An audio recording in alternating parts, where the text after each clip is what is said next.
সম্মানিত দর্শক, আসসালামু আলাইকুম। কৃষি কথা ইউটিউব চ্যানেলে আপনাকে স্বাগতম। এই মুহূর্তে আমি দাঁড়িয়ে আছি একটা হাঁসের খামারে। পিছনে অবশ্যই হাঁসের খামারটি দেখছেন, যেখানে হাঁসগুলো আবদ্ধ অবস্থায় রাখা আছে এবং আমার সামনে সেই খামারি মালিক দাঁড়িয়ে আছেন। আমি তার কাছ থেকে জানবো যে তিনি হাঁস পালন করে কতটা লাভবান হতে পারছেন এবং এই বাচ্চাগুলো কোথা থেকে সংগ্রহ করছেন এবং এখানে কী জাতের বাচ্চা সংগ্রহ করছেন, কত টাকার দাম ধরে সংগ্রহ করছেন, এই হাঁস বিষয়ে বিভিন্ন তথ্য তার কাছ থেকে দেব এবং আপনাদের মাঝে উপস্থাপনার চেষ্টা করব। পুরো অনুষ্ঠান জুড়ে থাকবো আমি হুসেইন মোহাম্মদের সাথে। এখনও যারা আমার চ্যানেলটি সাবস্ক্রাইব করেনি, দয়া করে চ্যানেলটি সাবস্ক্রাইব করুন এবং পাশে থাকা বেল বাটনটি বাজিয়ে রাখুন। চলুন আর কথা না বাড়িয়ে শুরু করি আজকের প্রতিবেদন।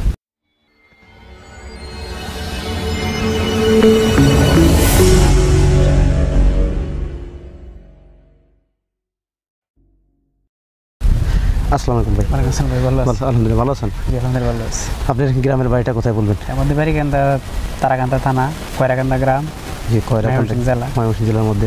আপনার নামটা কি? আমার নাম মোহাম্মদ দেলোয়ার হোসেন আর কি।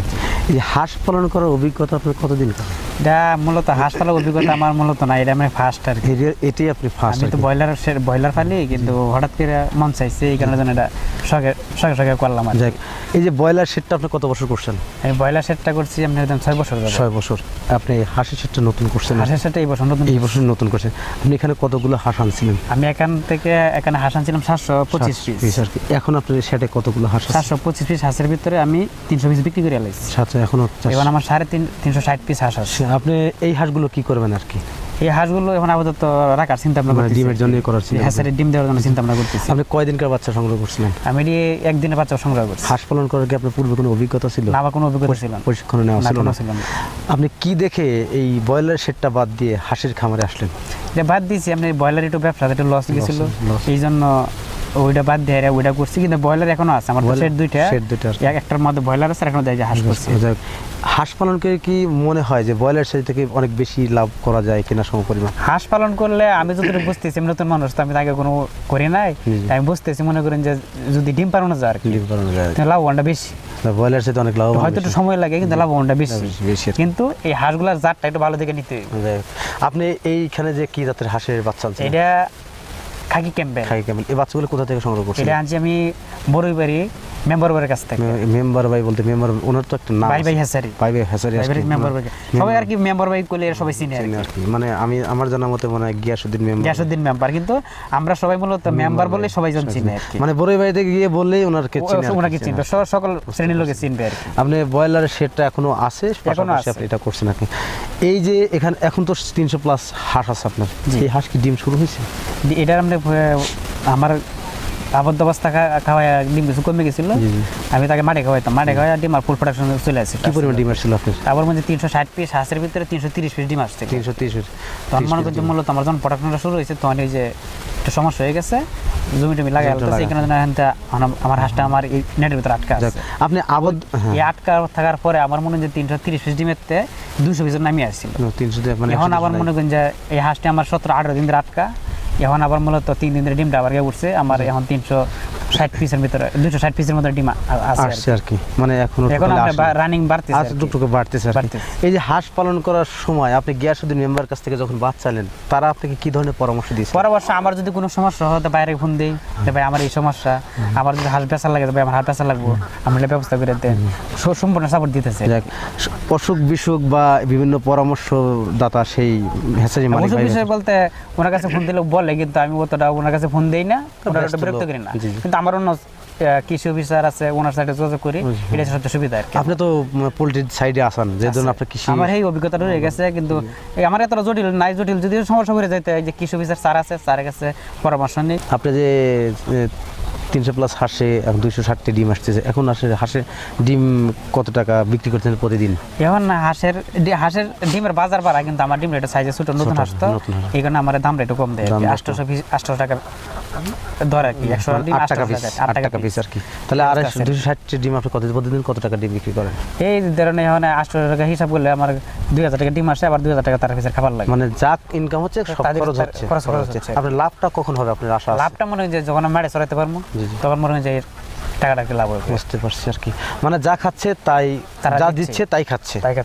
আপনি মানে বাড়তি মনে হয় ডিমটা যদি আবার বাইরে যা, আবার আমার ডিমটা যে সাইজে বড় হয়ে যায়, তখন দামে আবার বহুত আমার হিন্দার কিছু থাকবে আর কি। তো আমি জানি যে ডিমের দামটা একটু বেশি, আপনি হঠাৎ করে ডিমের দামটা ডিমটা ছোট হওয়ার জন্য দামটা একটু কম দামটা একটু দিচ্ছে। কম। তা আপনি পোলট্রির সাইডে থাকার পাশাপাশি হাঁসের সাইডটা করছেন, যে আপনি মনে করছেন যে পোলট্রির সাথে বেশি ইনকাম করা সম্ভব এই হাঁস থেকে। তো আপনার অভিজ্ঞতা থেকে বলেন, পোলট্রি তো আপনার 5-6 বছরের অভিজ্ঞতা বা বেশি অভিজ্ঞতা হতে পারে। তো আপনার কি এই হাঁস পালনে তো পূর্বে কোনো প্রশিক্ষণ নেওয়া ছিল না? না, কোনো আপনি হঠাৎ করে কাকে দেখে আর কি এই আমাদের গ্রামে একজন আগে কয়েক বছর হাঁস চাষ করছে, তারা আপনার মাংসের জন্য করছে আর কি। তখন হঠাৎ করে আমি বললাম ব্রয়লার ব্যবসা খারাপ, তো ওনার সাথে একটা পরামর্শ করি।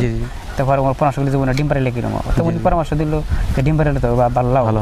তখন যখন আপনার মেম্বার বাসা থেকে যাই যোগাযোগ করি, আর মেম্বার ভাই আমার এক বাচ্চা দিচ্ছে, এরপরে যেন আমি লালন পালন শুরু করলাম। আর আপনার কি মনে হয় মেম্বার ভাই কি আপনাকে সঠিক ধরনের? আমার মেম্বার ভাই আমার যা বলছে আমি কথা কাছে তাই পাইছি। আপনি কি যে হাঁস কি চেনেন অরিজিনাল খাকি? আমি চিনি না, কিন্তু আমি বলছি মেম্বার ভাই আমি কিন্তু হাঁস চিনিও না জানিও না, আপনি যা দিবেন তাই আমার।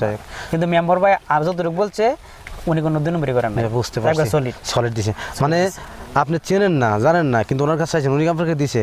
তাছাড়াও কিন্তু আপনি হয়তো হাঁসকে যখন বড় হওয়ার পরে মানুষ দিয়ে দেখাইছেন আসলে খাকি ক্যাম্পবেল কি না, তখন তাদের মুখ থেকে পাওয়ার পরে আপনি বিশ্বাস করছেন সঠিক দিছে। আমি মেম্বার ভাই বলছি যে আমার যেহেতু আপনার হাঁস যাতে না হয়, তো উনি বলছে হাঁসা হবে না, আমার 700 পিস বাচ্চার ভিতর মতো 5 পিস হাঁসা হয়েছে। ওটার একটা মিস্টেক হতে পারে, 5 পিস মাত্র। প্রিয় দর্শক, আমাদের এই নতুন খামারি তিনি হাঁস পালন করতে আসছেন, পোলট্রির পাশাপাশি হাঁসের খামার। তো তার অভিমত থেকে, তার মন্তব্য থেকে আমরা বুঝতে পারলাম যে হাঁস পালন করে লাভবান হওয়া যায় যদি সে হাঁসটা ডিমের জন্য করা যায়। এবং এই যে 300 পিস হাঁস থেকে বা 360 পিস হাঁস থেকে আপনি 300 পিস প্লাস ডিম যদি পান, সেক্ষেত্রে অবশ্যই প্রতিদিন একটা আয় থাকবে, যা মান্থলি 30 থেকে 40 হাজার টাকা 360টি হাঁস থেকে। তো কোনো ব্যক্তি যদি হাঁসের খামার করতে চান তাহলে অবশ্যই খামারিদের পরামর্শ নিন। পাশাপাশি যেসব হ্যাচারি থেকে বাচ্চা সংগ্রহ করা হয় সঠিক মানের, তাদের সাথে যোগাযোগ করুন এবং সেই সব হ্যাচারি থেকে হাঁসের বাচ্চা সংগ্রহ করুন। যেমন এক হ্যাচারি ভাই hatchery, proprietor Mohammad Giasuddin member এবং তাহারি আর একটা ভাই, 2 ভাই মিলে সেই হ্যাচারিটা পরিচালনা করে থাকেন। সেখানে 4 থেকে 5 ধরনের বাচ্চা উৎপাদিত হয়। ইতিপূর্বে আমি কিছু ভিডিও তৈরি করছি তাদেরকে নিয়ে, এবং সেই ভিডিওগুলো আমার চ্যানেলে অবশ্যই দেওয়া আছে, আপনারা যদি চান সেখান থেকে সেই ভিডিওগুলো দেখতে পারেন। ওনার হাঁস দেওয়ার কথা এবং কাজের সাথে দুটোর সাথেই একটা গভীর সম্পর্ক আছে, যা থেকে অতি যত্নসহায় খামারের কাছে সেই বাচ্চাগুলো পৌঁছা দিয়ে থাকেন, এবং খামারিগুলোও সেই বাচ্চাগুলো নিয়ে অনেক আনন্দের সাথে খামার পরিচালনা করেন, কারণ দেখছে তার কাছে বাচ্চা নেওয়ার পরে কোনো ব্যক্তি নিরাশ হননি। তাই যাদের বাচ্চার প্রয়োজন ময়মনসিংহ জেলা তারাকান্দা উপজেলা বড়ইবাড়ি গ্রামে এসে গিয়াসউদ্দিন মেম্বারের কাছ থেকে বাচ্চা সংগ্রহ করুন। এটা হচ্ছে আমার কথা না, এটা হচ্ছে সেই খামারির কথা, যিনি প্রথম এই হাঁসগুলো সেখান থেকে ক্রয় করছেন, এবং কথা কাজের সাথে মিল কিন্তু আছেন। তাই যাদের বাচ্চা প্রয়োজন তার সাথে যোগাযোগ করে সরাসরি বাচ্চাগুলো সংগ্রহ করুন।